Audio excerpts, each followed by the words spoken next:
ராதே ராம் ராம் ஒண்டி களவுன்னு சொல்லுவாங்க, தனிமையில் சென்று திருடுதல்.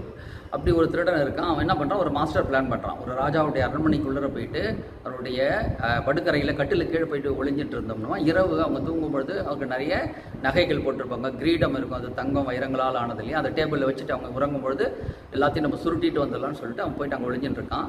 அன்றைக்கி இரவு ராஜாவும் ராணியும் தன் மகளுடைய திருமணத்தை பற்றி பேசுகிறாங்க.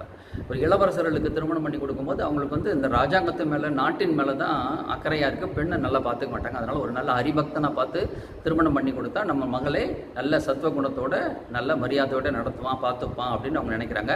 இந்த ரகசியமாக நாமே ஒரு நல்ல மாப்பிள்ளையை பார்ப்போம் ஹரிபக்தனா அப்படின்னு அவங்க பிளான் பண்ணுறாங்க. இதை கேட்ட திருடன் என்ன பண்ணுறான், அன்றைக்கி எதுவும் அவன் திருடலை, நேராக வெளியே வந்துடுறான். நகரத்துக்கு வெளியே ஒரு குடியில் அமைச்சிட்டு ஒரு ஹரிபக்தன் மாதிரி வேஷம் போட்டுருக்கான். இது மாதிரி ஒரு ஹரிபக்தன் இருக்கிறத கேள்விப்பட்டு ராஜா மாலை மரியாதையோடு அவனை அரண்மனைக்கு கூட்டிகிட்டு போயிட்டு தன்னுடைய சிம்மாசனத்திலே உட்காத்தி வச்சு அவன் காலை பிடிச்சி பாத பூஜையே பட்டான். உடனே அவனுக்கு ஒரு நிமிஷம் ஒரு ஸ்ட்ரைக் ஆகுது.